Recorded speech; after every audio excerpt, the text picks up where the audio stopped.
Suhu yang saya hormati Bapak Suwanto selaku Pembimas, yang saya hormati teman-teman penyelenggara dan juga Ibu Bapak Guru. Selamat siang, Namo Sang Hyang Budaya, Namo Buddhaya. Namo Buddhaya. Kesempatan baik hari ini kita bisa melaksanakan kebaktian kembali untuk ASN. Ini adalah satu upaya untuk kita kembali mengupgrade diri, ya, khususnya dalam hal keyakinan, dalam hal mengingatkan tentang Dharma. Untuk itu, mari kita ikuti dengan sebaik-baiknya, terutama nanti pesan-pesan Dhamma dari Yang Mulia Suhu dan juga mungkin pesan-pesan secara kedinasan dari Dinas DKI ataupun dari Kemenag. Saya kira itu. Terima kasih. Selamat siang. Namo Sang Hyang Budaya, Namo Buddhaya. Namo Buddhaya.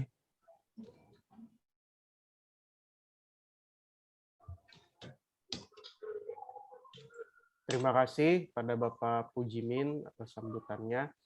Selanjutnya Bapak Ibu, marilah kita bersama-sama memanjatkan parita suci. Pada siang hari ini kita akan memanjatkan Tapecho dan Singching. Saya akan share screen.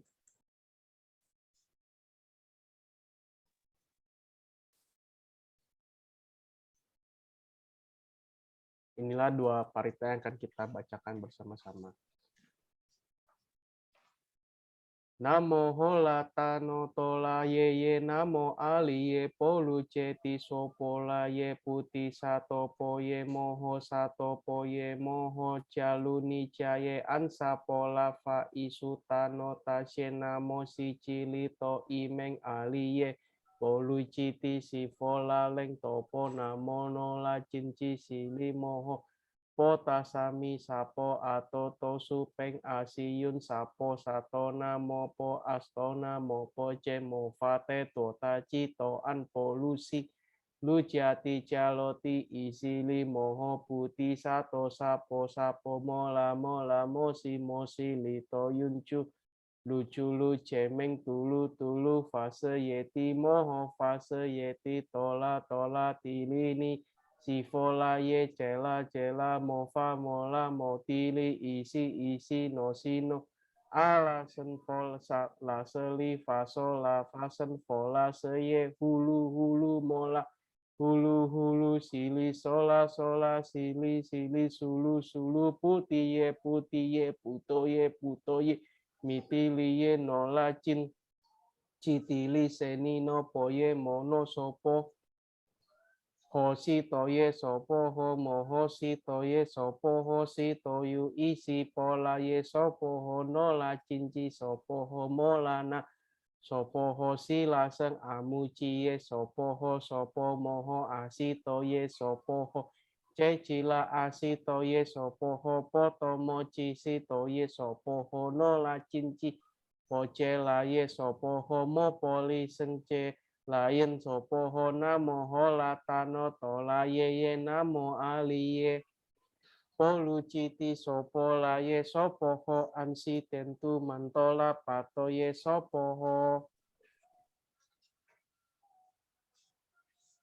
polo mito singcing kwan su cai su pusa sing se polo mito si chao chen wu yun chen kung tu i che ku o seli su sepu i kung pu i se jin sung kung ji sin se so xiang xing si u i fu ru si se li chu si chu fa kung xia pu seng mu pe mu po ko jing pu tu seng chen si ku kung chung wu se wu ho xiang xing hi无人而必舍身因无事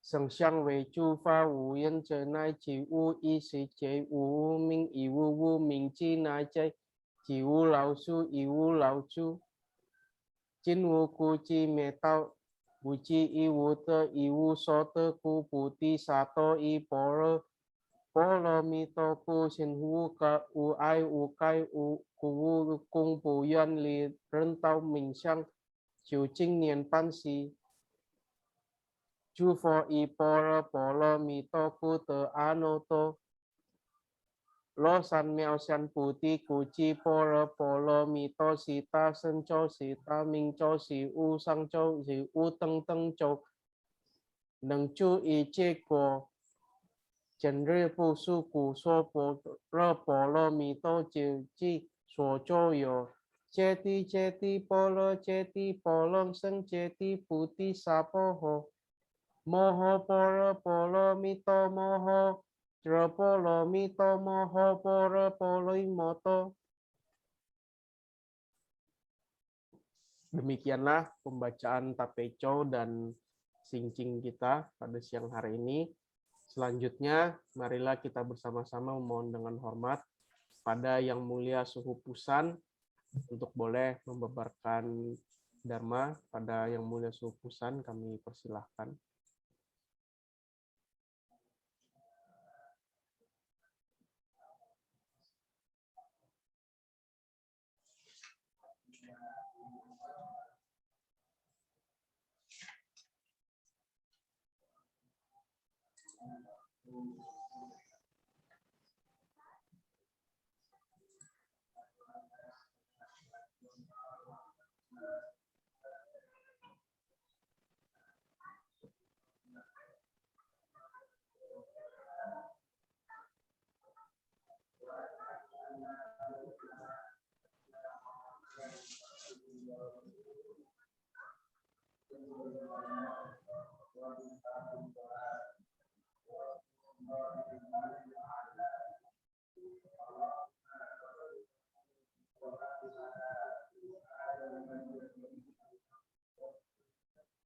Mohon maaf Bapak Ibu, mungkin ini karena ada kesalahan teknis suhunya terdisconnect. Saat ini sedang berupaya untuk gabung kembali. Sembari menunggu, mungkin saya ingin mempersilahkan juga nih pada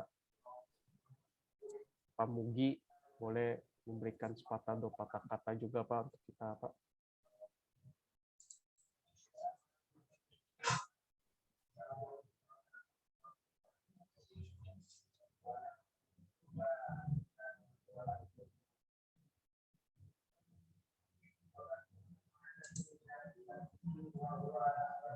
Masih termute Pak Mugi.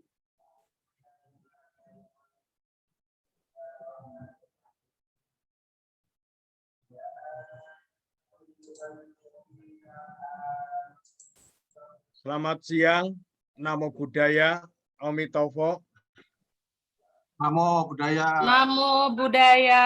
Yang saya hormati Amitofo. Bapak Pembimas, yang saya hormati Ketua Forum Kerja Guru Agama Buddha DKI Jakarta, yang saya muliakan Suhu Pusan, Pak Erik dan jajarannya, serta rekan-rekan guru, rekan-rekan penyelenggara yang berbahagia.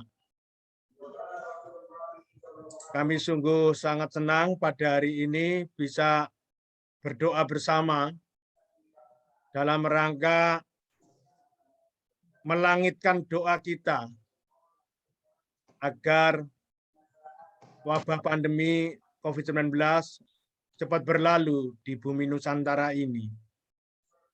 Semoga dengan doa dan harapan yang kita panjatkan pada siang hari ini lebih menambah keyakinan kita, semoga juga menebalkan imun kita, sehingga kita bisa lepas dari pandemi COVID-19. Selamat siang, terima kasih. Namo Buddhaya. Terima kasih Namo kepada Pak Buddhaya. Mugianto. Selanjutnya kami persilakan pada Suhu Pusan untuk boleh membebarkan dharmanya pada kita semua. Ada yang mulia Suhu Pusan, kami mohon dengan hormat.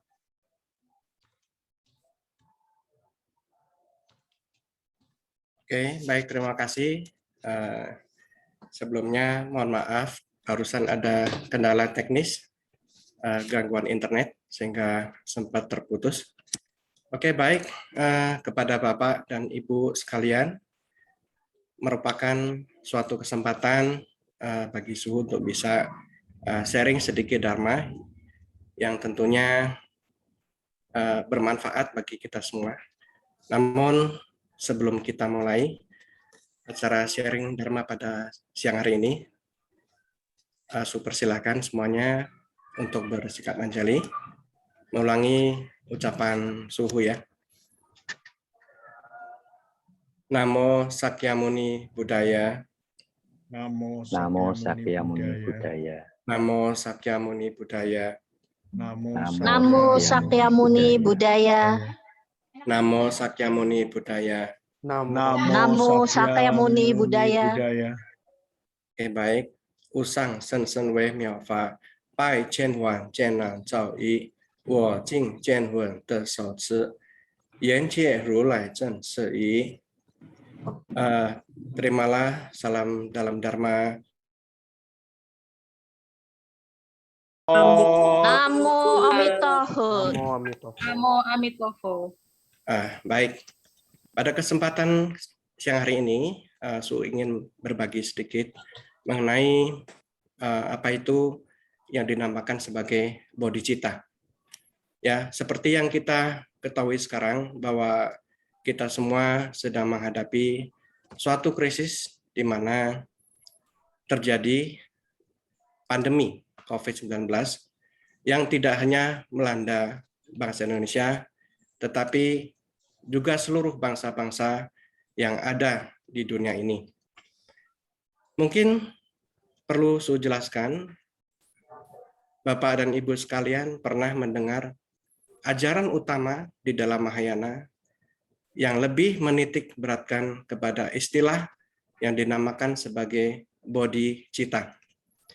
Bodhicitta itu mempunyai arti, bodhi adalah pikiran yang ditandai oleh aspirasi demi kebahagiaan semua makhluk, atau dinamakan sebagai pikiran-pikiran yang lebih menitik beratkan kepada keselamatan semua makhluk dibandingkan dengan keselamatan diri sendiri,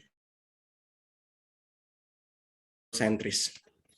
Mungkin kita harus tahu lebih dulu apakah sih bodhicitta itu, dan manfaat bodhicitta kalian juga harus memahami terlebih dahulu. Bodhicitta ini Su ibaratkan seperti apa? Seperti hanya salah satu makanan yang memiliki kandungan gizi yang sangat tinggi. Jadi jika kita mengetahui manfaat dari makan bergizi, maka kita akan berusaha untuk memperoleh serta memakan makanan tersebut untuk sisi kesehatan. Jadi bodhicitta itu seperti hanya makanan bergizi pada saat ini yang sering banyak diburu ya oleh orang-orang, seperti hanya vitamin D3 atau juga seperti imun, minyak ikan omega 3, 6 dan 9 atau jenis-jenis vitamin yang lain yang tentunya sangat berguna secara fisik untuk meningkatkan kadar imun kita yang ada di dalam tubuh. Nah, seperti hanya imun yang kita dapatkan dari makan bergizi, dari vitamin dan juga mineral, maka bodhicitta itu seperti imun yang kita kembangkan untuk sisi-sisi spiritual yang tentunya lebih penting dan juga tidak kalah penting dengan sisi yang lainnya. Nah, bodhicitta itu adalah batin yang pencerahan, merujuk pada suatu keadaan mental seseorang yang mempunyai rasa cinta kasih terhadap semua makhluk dan iba melihat penderitaan makhluk lain. Bedanya dengan metta dan karuna adalah bahwa bodhicitta itu melibatkan tindakan dan komitmen, tekad dan komitmen agar dapat membebaskan semua makhluk dari penderitaan samsara. Karena cara paling efektif adalah tujuan akhir dari bodhicitta itu adalah kita membangkitkan potensi dari setiap makhluk yang memiliki benih-benih kebudayaan. Orang yang mempunyai bodhicitta itu mementingkan orang lain daripada dirinya sendiri. Seperti yang sedang kita alami, bahwasanya masa pandemi ini harus kita jadikan sebagai suatu momentum. Ya. Mungkin bagi kebanyakan orang, pandemi adalah suatu musibah. Pandemi adalah suatu masa di mana penderitaan itu berkepanjangan. Tetapi bagi orang-orang yang mengembangkan bodhicitta, maka masa pandemi adalah masa yang paling subur untuk kita terus menanamkan sisi-sisi atau nilai-nilai spiritual, nilai-nilai tentang kebajikan. Ya, jadi kebajikan ini harus senantiasa terus kita tumbuh kembangkan agar bodhicitta kita muncul. Nah, contoh yang paling sangat sederhana adalah seperti apa? Ketika kita banyak sekali melihat fakta di lapangan, seperti apa? Contoh adalah warga-warga atau masyarakat yang sedang mengalami atau menjalankan isoman atau isolasi mandiri, di mana mereka banyak sekali berlatar belakang ekonomi kurang mampu. Jadi kita perlu suatu tindakan nyata bagaimana kita bisa mengambil suatu kontribusi agar penderitaan mereka yang sudah mereka alami saat ini secara ekonomi, secara materi juga kurang, dan tentu saja akibat efek dari PPKM, efek dari pandemi COVID-19 ini semakin menambah penderitaan dari sisi batin. Nah, setelah mengumpulkan banyak kebajikan dan kesempurnaan ini, maka seorang yang menjalankan bodhisatwayana atau jalan bodhisattva akan mempunyai suatu tekad untuk mencapai kebudayaan dengan pikiran, ucapan, dan perbuatan. Nah, pada tahap pernyataan dan perbuatan, Buddha tersebut akan memberikan suatu contoh-contoh ya bagaimana kita bisa mengembangkan bodhicitta ini. Maka sebetulnya ada dua prinsip atau dua metode utama yang harus kita laksanakan agar bodhicitta kita tumbuh berkembang. Metode yang pertama adalah melalui meditasi 6 sebab, dan yang pada efeknya akan tumbuh menjadi suatu sebab atau akibat dari melaksanakan 6 sebab tersebut. Jadi pertama adalah selalu merenungkan atau mengenali bahwa semua makhluk itu adalah ayah dan ibu kita pada masa lampau. Tentunya di dalam konsep kami bahwa hidup ini tidak hanya hidup sekarang, tetapi ada 3 masa kehidupan, masa lalu, masa sekarang, dan masa yang akan datang. Jadi kita sebagai seorang manusia yang memiliki nurani tentunya harus bisa mengingat kebaikan-kebaikan semua makhluk. Jangan sampai kita mempunyai pikiran yang negatif, melihat sisi atau selalu mengingat keburukan dan juga kejelekan orang lain. Yang kedua adalah mengingat kebaikan ayah ibu kita. Ketiga adalah membalas kebaikan ayah ibu kita. Yang keempat adalah mengembangkan sifat cinta kasih atau maitri. Kelima, karuna. Dan yang keenam adalah memikirkan suatu tanggung jawab universal. Nah, seperti yang tadi saya katakan bahwa tanggung jawab universal ini tentunya harus tidak hanya kepada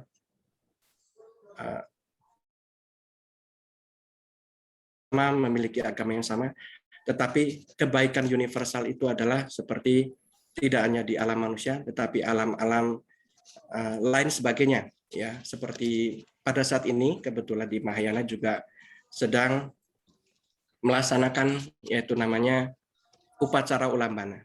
Jadi ulambana itu selama 1 bulan penuh dimulai dari tanggal 1 bulan Chitwe sampai tanggal 30 bulan Chitwe ini. Jadi selama 30 hari berturut-turut adalah saat yang tepat di mana kita melakukan suatu upacara khusus atau suatu kebajikan, kemudian kebajikan tersebut kita limpahkan kepada leluhur ataupun orang-orang yang kita sayangi yang telah meninggal dunia, ya.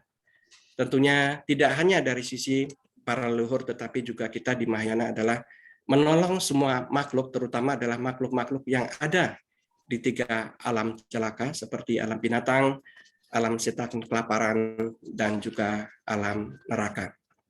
Jadi kebajikan ini sifatnya universal, tidak terbentuk.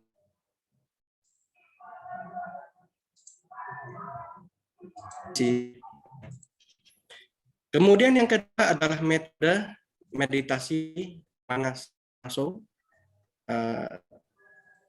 menukar pola pikir kita, mementingkan kebahagiaan diri sendiri dengan mementingkan kebahagiaan orang lain.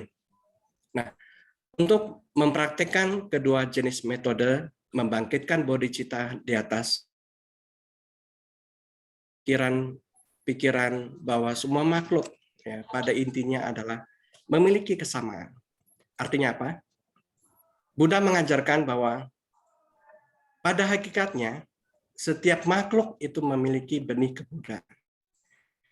Bisa mencapai kebudayaan, bisa mencapai kesempurnaan seperti junjungan kita Sakyamuni Buddha. Yang membeda adalah apa? Karma dan jodoh. Apabila karma dan jodoh ini berbeda, makanya kenapa di dunia ini terlahir ada orang yang kaya, ada orang yang miskin, ada orang yang cacat, ada orang yang fisiknya secara sempurna. Bahkan tidak hanya di alam manusia, di alam binatang pun juga terlalu banyak jenisnya. Maka Buddha bilang apa? Sanqian pa jian sijie. Ya, tidak terhitung banyaknya. Kenapa itu fisiknya secara ini berbeda-beda. Nah, itulah yang membedakan kenapa kita punya prinsip, kenapa kita punya pikiran-pikiran dan perbuatan tentunya ini yang harus senantiasa kita kembangkan.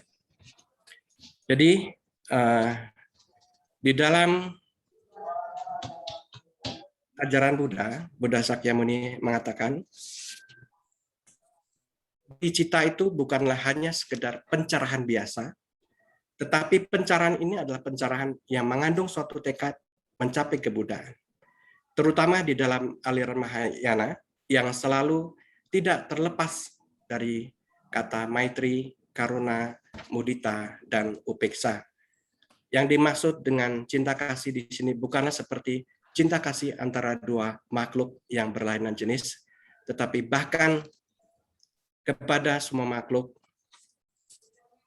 harus kita kembangkan cinta kasih ini. Cinta kasih ini tentunya bisa muncul apabila kita selalu mengembangkan batin yang murni.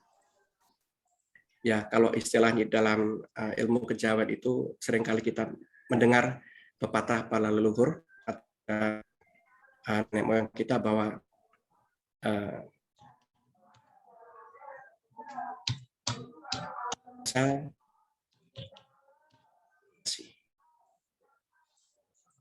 akan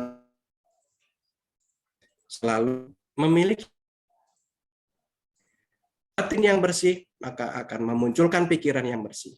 Dari pikiran yang bersih, maka akan memunculkan apa? Ucapan, perbuatan. Ucapan dan perbuatan yang bersih maka akan menjadi suatu karakteristik pola hidup, kebiasaan yang bersih. Maka pada akhirnya pun nasib kita akan menjadi bersih dan positif. Ya. Jadi kembali lagi, jadikan masa pandemi ini adalah sebagai suatu masa di mana ini adalah ladang yang paling subur untuk kita menanamkan dan menebarkan kebajikan-kebajikan. Hukum sebab akibat atau hukum karma itu sangat logis, sangat logik dan sangat masuk akal. Apa yang kita tanam, maka itulah apa yang akan kita tuai. Jadi di sini adalah kebanyakan pada kesempatan hari ini sudah diberikan kesempatan untuk sharing dharma, terutama kepada para aparatur sipil negara Jadi tugas utama sebagai salah satu pegawai pemerintah, bekerjalah dengan hati murni, bekerjalah mengabdi untuk tentunya umat Buddha yang ada di seluruh Indonesia. Jadi pekerjaan ini harus benar-benar dilakukan dengan sepenuh hati. Tidak hanya di bagian sebagai aparatur sipil negara, tetapi bidang apapun yang kita jalankan atau peran yang apapun ini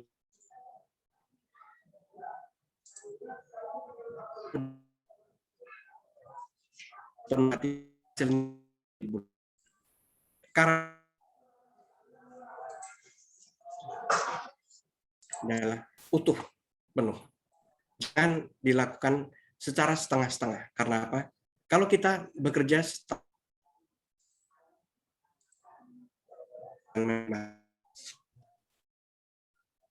jadi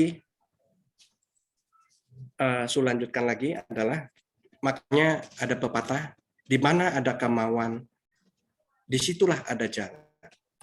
Di manakah ada tekad, maka disitulah ada suatu keberhasilan. Nah, contoh yang paling konkret adalah seperti apa? Yang seperti yang saya lakukan adalah apabila satu hari tidak melafalkan tapeo atau satu hari tidak membaca parita, maka satu hari tidak makan, satu hari tersebut tidak usah tidur. Ya.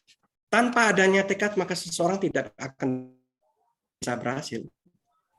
Jadi di dalam melakukan suatu kegiatan spiritual atau kegiatan kebajikan yang lainnya, apabila terjadi namanya itu adalah maju dan mundur, atau semuanya tergantung kondisi. Ketika kondisi batin kita sedang kita melakukan puja bakti, tetapi ketika kondisi kita batin kita sedang galau, maka kita tidak melakukan suatu kegiatan apapun. Nah, orang yang model demikian, maka selamanya tidak akan menemukan suatu kemajuan di dalam proses menjalankan spiritualitas. Apakah yang dimaksud dengan tekad? Tekad adalah tujuan positif yang akan kita hadapi dan kita jalankan. Nah, untuk menimbulkan tekad atau memunculkan tekad, yang harus kita lakukan adalah melepaskan keserakahan, melepaskan kebencian, dan juga melepaskan kebodohan. Apabila seseorang di dunia ini masih banyak namanya kemelekatan, maka disitulah titik atau kelemahan kita mempunyai suatu kekotoran batin. Karena Buddha bilang apa? Semua yang ada di dunia ini tidaklah kekal. Semua yang ada di dunia ini tidak bisa kita miliki. Contohnya apa? Keluarga kita, harta benda yang kita kumpulkan, itu tidak kita miliki. Selama materi atau yang kita miliki itu belum kita pergunakan untuk berbuat kebajikan, maka ketika kita mati, itu tidak dibawa. Bahkan badan kita pun kita bawa. Yang kita bawa apa? Yaitu karma dan kesadaran. Ya, jadi Buddha mengajarkan di dalam bahasa Mandarin adalah Fangxia Cutao Liti Chenfo. Orang yang ingin mencapai tingkatan kebudaan itu harus bisa melepaskan. Yang halus dulu itu adalah unsur-unsur rintangan batin kita. Seperti yang sudah dikatakan, keserakahan, kebencian, kebodohan, termasuk juga kemelekatan terhadap hal-hal yang bersifat duniawi. Nah, tekad ini kemudian menjadi terbagi Tekad ini terbagi menjadi dua kategori. Yang pertama adalah tekad kecil. Tekad bisa dilakukan oleh orang dan umumnya hanya untuk diri sendiri atau keluarga. Tidak peduli dengan orang banyak. Maka ada pepatah bilang apa? Ta liang ta fu, xiao liang xiao fu. Berbuat kebajikan yang kecil, kemudian jasa dan pahalanya dilimpahkan kepada orang-orang terdekat kita atau keluarga kita, itu pahalanya sangat kecil. Tetapi kalau kita berbuat segala sesuatu, kemudian jasa pahalanya kita limpahkan untuk semua makhluk, maka itu adalah suatu kebajikan yang besar. Nah, yang kedua adalah tekad besar. Tekad ini dilakukan oleh orang-orang yang telah mengerti tentang bodhicitta, atau mereka yang mau menjalankan jiwa dan semangat bodhisattva. Nah, perlu tambahkan di sini bahwasanya di dalam ajaran Mahayana memang menitik beratkan kepada apa? Semangat atau jalan bodhisattva. Tetapi di Theravada pun juga kalian pasti sering mendengar namanya bodhisatta. Yang bertekad mencapai apa? Samya Sambuddha atau sama Sambuddha. Sebetulnya di dalam Buddhism ini, kalau kita kaji lebih jauh, maka sebetulnya tidak ada suatu perbedaan yang signifikan. Jadi hanya tujuan mana atau jalan mana yang akan kita pilih, apakah ingin menjadi seorang arahat, menjadi seorang bodhisattva, atau kita pilih jalan menjadi seorang Buddha.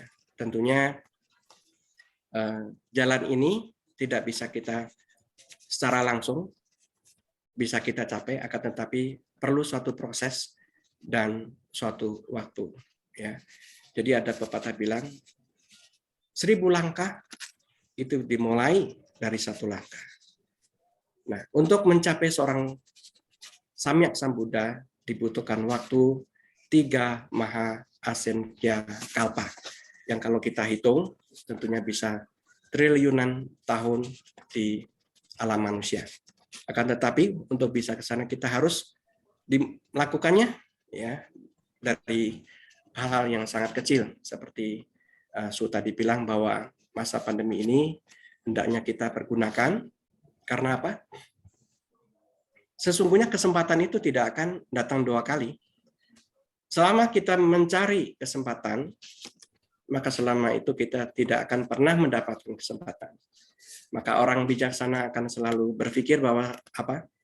Kita harus bisa menciptakan kesempatan. Di mana ada kesempatan, di manalah kita bisa menemukan kesempatan tersebut. Nah, seperti yang saat ini sedang Suhu lakukan adalah memberikan suatu kontribusi tidak hanya bagi negara, tetapi juga bagi kebahagiaan semua makhluk. Seperti apa? Mengadakan serbuan vaksin, kemudian bakso sembako, dan juga bagi makanan tentunya kepada warga-warga yang sedang mengalami kesusahan, yang sedang melakukan isolasi mandiri, tetapi kita lakukan dengan tanpa pamrih. Nah, seperti itulah jiwa seorang bodhisattva yang seharusnya kita lakukan setiap saat. Nah, ada hal lain yang lebih penting untuk kita sadari, bahwa sebenarnya segala sesuatu juga tidak terlepas dari proses jodoh. Untuk mengembangkan dan melaksanakan jiwa atau semangat bodhisattvayana, ini pun juga tergantung terhadap proses jodoh. Bila tidak mempunyai satu pertemuan antara katakanlah si A dan si B, maka jiwa bodhisattva itu tidak dapat terlaksana. Nah, kenapa katakan demikian? Contoh yang paling konkret adalah seperti saat ini yang kita lakukan, yaitu kebaktian bersama melalui media online. Nah, dari sekian banyak ASN yang ada di Jakarta ini, tidak semuanya mengikuti ya sharing dharma. Nah, ini juga apa namanya bisa sampai jadi bahkan mungkin ada cerita sedikit seperti gini contohnya. Nah, kira-kira 1 bulan atau 2 bulan yang lalu ada umat yang suhu untuk mengurusi prosesi kematian, contohnya dari mulai masuk peti mati, tutup peti mati, upacara setiap malam, dan berakhir adalah kremasi. Nah, ketika kita akan mengundang Sangha untuk membantu proses kematian, suhunya berhalang. Tetapi ada orang yang jodohnya sangat kuat, maka begitu ada saudaranya yang meninggal, pada saat itu juga bisa terbantahkan, menguraikan sebetulnya ada dua cara yang harus kita kerjakan. Yang pertama adalah poin, yang kedua adalah Cie Sani. Oke, saya ulangi lagi. Pertama adalah Cie Foyen, yang kedua adalah Cie Sani.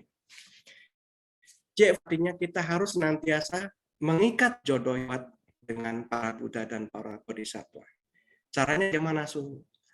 Caranya adalah setiap saat terus melafalkan dan kepada Amitabha Buddha, ya, atau kepada Buddha lainnya. Nah, kalau di Mahayana itu lebih terkenal dengan istilah melafalkan Amitofo. Jadi kita harus senantiasa melafalkan Amitofo, Amitofo, Amitofo setiap saat. Tujuannya apa? Apabila pikiran kita tuh bisa fokus kepada Amitofo, ya, itu supaya pikiran lain, pikiran kacau, pikiran yang galau, itu tidak muncul. Nah, melafalkan Amitofo dengan sungguh-sungguh, dengan sepenuh hati, dengan fokus, maka itu adalah salah satu metode yang bisa kita pergunakan untuk menjalankan meditasi. Ya. Tujuan meditasi kan supaya apa? Supaya pikiran kita tidak kusut, supaya pikiran kita tidak kacau. Ya. Nah, dengan demikian, apabila kita sering melafalkan Amitofo, sering mengingat Amitofo, maka kita menciptakan satu jodoh dengan Amitofo. Buddha pada dasarnya itu apa? Selalu mengingat para makhluk. Karena apa? Buddha itu sudah mencapai suatu tingkatan kesempurnaan tertinggi dan mempunyai tekad besar untuk menolong semua makhluk yang ada di 6 alam tumimba lahir. Nah, akan tetapi yang menjadi masalah adalah tentunya kita tidak semua orang bisa selalu mengingat Amitofo. Seperti hanya Amitofo itu kalau boleh diibaratkan seperti orang tua kita. Nah, kalau orang tua dengan anak saling mengingat terus-menerus, maka akan terjadi yang namanya suatu kekuatan telepati. Demikian juga ketika kita senantiasa mengembangkan Amitofo, batin kita menjadi bersih, batin kita menjadi kembali murni, dan batin kita menjadi apa? Suci. Batin yang murni, batin yang suci itu, maka bodhicitta kita otomatis akan muncul. Bodhicitta kita otomatis akan timbul. Nah, dengan demikian maka pikiran-pikiran bijaksana, pikiran-pikiran seperti yang dimiliki oleh Buddha itu juga akan muncul. Dari situ pun rezeki kita akan muncul. Keberuntungan kita juga akan senantiasa menyertai. Orang yang batinnya bersih, orang yang batinnya murni, maka apa? Semua kebaikan yang ada di batin dia itu akan timbul. Nah, otomatis apa? Ucapan, perbuatan, dan juga pikirannya akan selalu positif demi keuntungan atau demi keselamatan semua makhluk. Nah, rezeki itu tidak usah dicari. Kalau kita selalu berjalan di dalam koridor Buddha Dharma ini, maka apapun tidak ada yang perlu kita takuti, tidak ada yang perlu kita khawatirkan, selama kita senantiasa menanamkan kebajikan, maka selama itu pula kita akan selalu beruntung dan selalu dalam lindungan Yang Triratna, Buddha, Dharma, dan Sangha. Mungkin itu yang bisa saya sampaikan pada saat ini, mudah-mudahan bisa bermanfaat. Nah, kita masih ada waktu kurang lebih 20 menit. Bapak Erik sebagai moderator, apakah 20 menit ini akan kita pakai untuk tanya jawab? Ya, Suhu, betul. Baik, selanjutnya kepada Bapak Ibu yang ingin bertanya, boleh raise hand atau langsung nyalakan saja mikrofonnya. Tadi kita sudah mendengarkan paparan Dharma yang luar biasa dari Suhu. Saya sangat teringat Suhu tadi dengan poin bahwa tidak baca parita 1 hari sama dengan tidak makan atau tidak tidur. Nah, ini tentunya menjadi penyemangat kita dari generasi muda untuk rutin membaca parita tiap harinya. Saya juga ingin mengucapkan selamat datang juga. Di sini ada Romo Riki Tansil, Ketua DPD Walubi Banten. Terima kasih Romo Riki. Mungkin Romo Riki kalau berkenan boleh juga Romo sambil menunggu yang ingin bertanya memberikan sepatah dua patah kata. Oke, persilakan kepada Bapak Ibu yang hadir di acara Zoom siang ini. Barangkali ada pertanyaan, silakan ditanyakan. Nah, ini ada pertanyaan Suhu dari Bapak Suwanto. Bagaimana memunculkan tekad dalam diri kita agar kita memiliki semangat untuk mendukung mengikuti program bimbingan rohani seperti puja ini?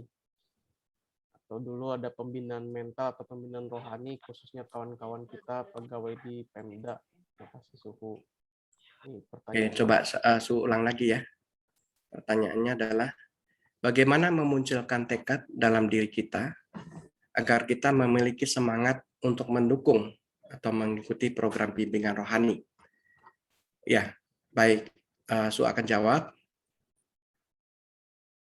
Seperti yang Su bilang tadi, bahwasanya tekad itu harus namanya suatu perlu pemahaman terlebih dahulu. Ya, kita harus tahu.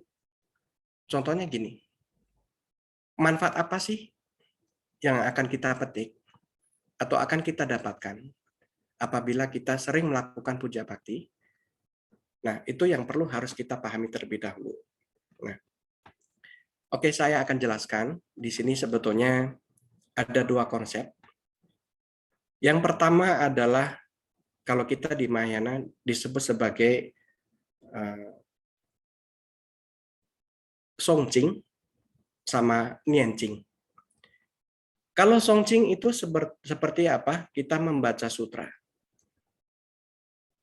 Nah, kalau membaca sutra, kita harus tahu atau kita harus memahami pesan apa yang terkandung atau ajaran apa yang Buddha ajarkan melalui sutra-sutra tersebut. Nah, mungkin ambil salah satu contoh adalah Sutra Siddhigarbha. Nah, di dalam Sutra Siddhigarbha, Buddha mengajarkan apa?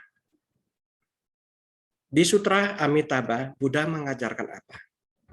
Nah, mungkin secara garis besar bisa ringkas menjadi ajaran utama dari para Buddha dan para Bodhisattva itu tidak terlepas dari 3 hal.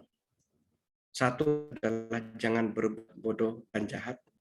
Kedua adalah seman, ya, bukan lagi memperbanyak, tapi luruskan, titik beratkan lagi, garis bawahi lagi bahwa sempurnakan segala bentuk-bentuk jenis kebajikan. Ya. Seperti saya lanjutkan yang tadi, yang pertama adalah tadi sudah uraikan adalah Jie Foyen.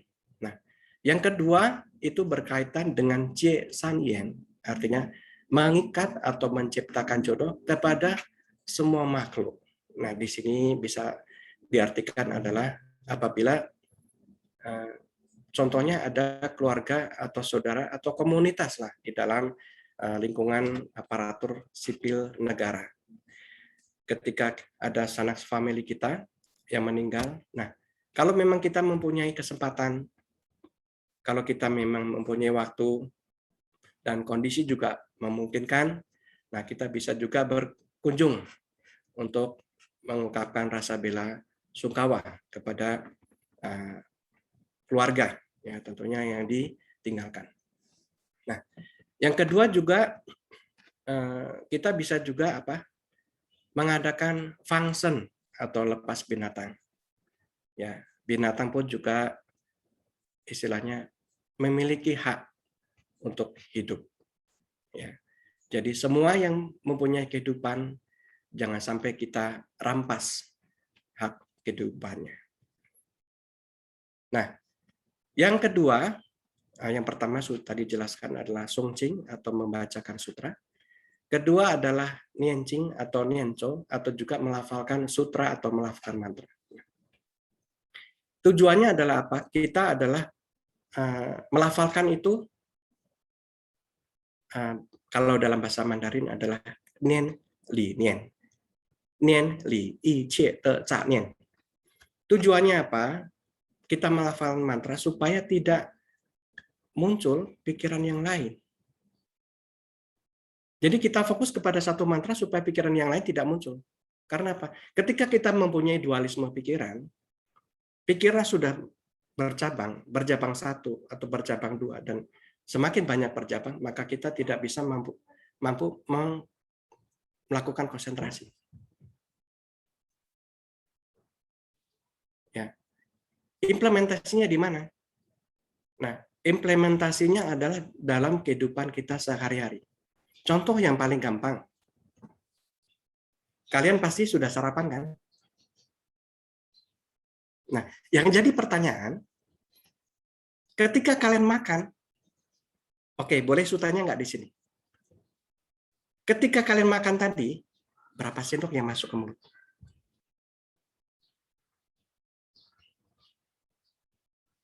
Pasti kalian nggak bisa hitung. Karena apa? Ketika makan, mulut makan. Tetapi mata lihat handphone. Atau nonton televisi. Nah, ini sudah terjadi sinkronisasi. Ya. Jadi itu adalah boleh dibilang juga bagian meditasi di dalam Theravada mengajarkan vipassana. Ya, yang dinamakan vipassana inilah kegiatan-kegiatan kecil sehari-hari yang perlu kita sadari. Kenapa dinamakan Buddha? Buddha itu apa? Buddha itu adalah makhluk atau orang yang telah mencapai kesadaran tingkat tinggi, kesadaran agung. Nah, kita sebagai pengikut atau umat Buddha hendaknya bisa mencontoh apa yang Buddha ajarkan. Contoh yang adalah seperti itu. Maka ketika kita makan, kita fokus pada makan. Ketika kita minum, maka kita harus fokus pada minum. Jadi tidak ada dualitas. Artinya apa? Antara ucapan, pikiran, dan hati itu harus menyatu. Namanya apa? Kemanunggalan. Nah, kalau kita tidak bisa manunggal, maka hidup kita udah pecah. Semuanya juga akan jadi pecah. Akhirnya tidak akan mendapatkan apa-apa. Tidak akan mendapatkan namanya kebahagiaan yang hakiki. Kebahagiaan hakiki tadi yaitu berawal dari apa? Batin yang murni tadi. Yang bisa konsen, yang bisa fokus pada satu hal, satu objek yang kita lakukan. Oke, mungkin sudah cukup jelas penjelasan Suhu. Terima kasih Suhu. Selanjutnya ada yang ingin bertanya lagi Suhu dari. Oke, silakan di-on-kan mikrofonnya. Boleh Romo Edi. Atau mungkin bisa juga lewat chat kalau memang tidak jelas. Namo Buddhaya Suhu, Amitofo. Ya, Amitofo. Ini Suhu ya. Halo. Tolong yang lain yang tidak bertanya, tolong di-mute mikrofonnya. Oke, silakan lanjut. Suhu. sepertinya Baik, ajaran Buddha begitu bagus dalam konsep-konsep Suhu ya. Tapi akhirnya karena konsepnya begitu tinggi, filsafatnya begitu tinggi, akhirnya kurang menarik kepada para pemuda, remaja, dan anak sekolah minggu Suhu. Tentu saja ini sangat bertentangan ya. Kenapa Suhu? Karena generasi kita dari generasi muda, dari pemuda, remaja, dan sekolah minggu adalah harapan ke depan umat Buddha. Yang saya ingin tanyakan Suhu, bagaimana kita menerjemahkan bodhicitta itu kepada anak pemuda, remaja, dan sekolah minggu agar sejak dini mereka tertanam. Sorry Suhu ya, seperti oke. umat agama lain itu sejak dini didoktrinkan begini, begini, begini. Nah, bagaimana kita mendoktrinkan doktrin ini kepada anak sekolah minggu, pemuda, dan remaja? Terima kasih. Oke, baik, Amitofo. Ya, sebetulnya ajaran Buddha itu kalau dibilang simple, sangatlah simple. Kalau dibilang kompleks juga sangatlah kompleks. Itu tergantung dari konsep atau mindset kita sendiri, bagaimana menerjemahkannya. Ya, sebetulnya simple, sangat-sangat simple. Kenapa? Ajaran cuma satu. Kalau di Mahayana, makanya Buddha mengajarkan ada apa? Buddha mengajarkan ada 84.000 cara atau metode untuk membersihkan kekotoran batin. Nah, dari 84.000 cara ini, tentunya kita tidak bisa merealisasikan semuanya. Kita harus pilih salah satu pintu. Contohnya gimana? Contohnya adalah ketika kita masak air, maka kita harus pakai satu kompor sampai air tersebut benar-benar mendidih. Nah, ini berbicara tentang orang per orang terlebih dahulu. Jadi apabila kita ingin mencapai suatu tingkatan pencerahan, maka kita harus memakai satu faman, satu pintu sampai kita benar-benar mencapai titik di mana air itu mendidih. Jadi kalau di dalam Mahayana ada memakai metode apa? Melafalkan Om Mani Padme Hum atau melafalkan Amitofo atau melampahkan Tapecu dan sebagainya. Nah, pakailah satu pintu tersebut, salah satu metode tersebut sampai kita benar-benar batin kita menjadi suatu tingkatan atau mencapai suatu titik di mana semua jenis rintangan batin seperti keserakahan, kemelekatan, kebencian, hawa nafsu, dan kebodohan itu lenyap. Itu dulu yang harus kita lenyapkan. Nah, konteksnya dengan anak-anak muda yang istilahnya berkegiatan di sekolah minggu dan lain sebagainya, maka untuk mengembangkan benih-benih bodhicitta itu kita ajarkan mereka adalah dengan lebih banyak kegiatan-kegiatan yang sifatnya sosial. Tetapi di zaman milenial ini kita harus memakai salah satu metode atau cara yang lebih kontekstual. Kemudian kedua adalah lebih menarik. Nah, sekarang sudah perhatikan sudah mulai banyak di mana cukup menarik. Tidak hanya istilahnya lagu-lagu pop yang berkembang di masyarakat ataupun lagu dangdut, tetapi sekarang juga sudah mulai banyak lagu-lagu Buddhis yang cukup populer, yang intinya apa? Syair-syairnya adalah menggaungkan atau berisi tentang ajaran Buddha. Nah, kita bisa juga melakukan kegiatan seperti itu, kita aplikasikan di sekolah-sekolah minggu dengan banyak kegiatan bermusik atau dengan menari dan sebagainya yang lebih menarik lagi. Jadi kita harus bikin satu package yang tentunya sesuai dengan generasi muda yang ada sekarang. Mungkin bisa membantu seperti itu. Amitofo. Makasih, Bu. Selanjutnya, saya juga ucapkan selamat datang pada Ibu Meliana Susilo, Sekretaris Provinsi DPD Walubi DKI Jakarta. Mungkin Bu Meliana, jika berkenan ada yang ingin bisa menyampaikan sepatah dua patah kata, Bu Meliana.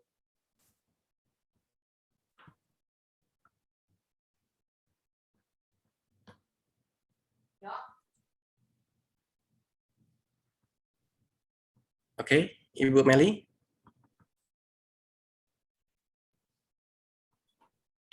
Kalau nggak ada, kita skip. Ada Ya. pertanyaan lain? Mungkin cukup ya suhu ya. Oke, baik. Mungkin karena juga harus waktunya makan siang. Ya. Oke, sebelum suhu akhiri, marilah kita beranjali bersama-sama melakukan suatu pelimpahan jasa. Baik, semuanya dipersilakan beranjali. Yan xiao sang zhang zhu fan nao, yan de zhe hui zhen ming liao, bu yan zui zhang xi xiao chu, si si chang xing bu sa dao.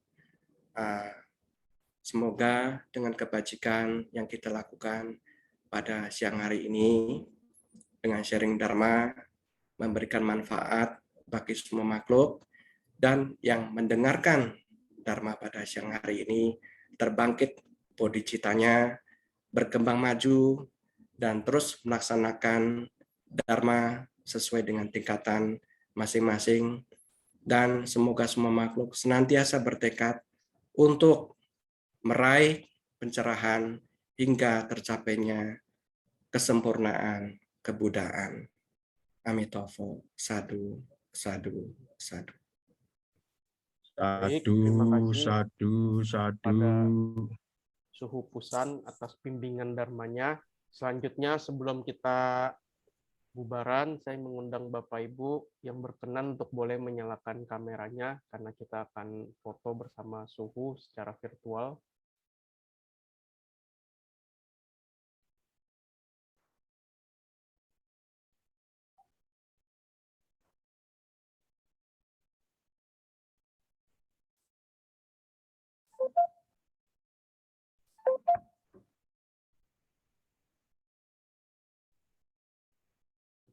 Baiklah, saya akan mulai menghitung untuk foto bersamanya.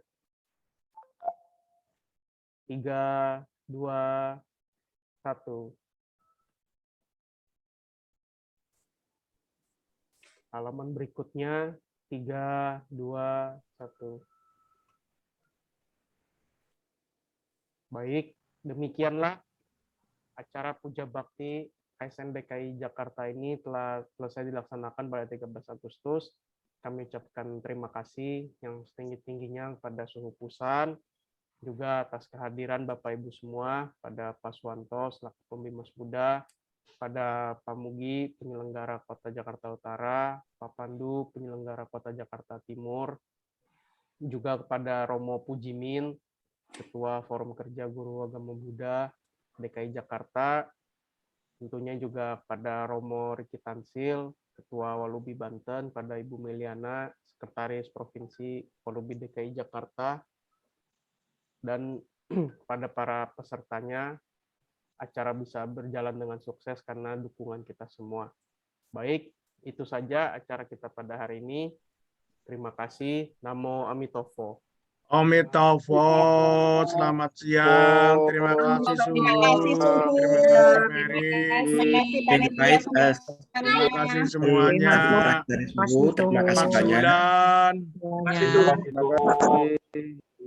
Terima kasih banyak atas waktunya yang bergabung pada kesempatan siang hari ini, dan sampai ketemu di kesempatan lain berikutnya. Amitofo Suhu. Amitofo. Salam sehat semuanya. Pak Erik, fotonya minta dikirim. Udah di forum. Siap, laksanakan. FKGAB udah saya kirim di FKGAB. Pak Erik kalau ngomong kayak robot, mulutnya nggak bergerak. Rekaman, Bu, rekaman. Matanya doang kedap-kedip.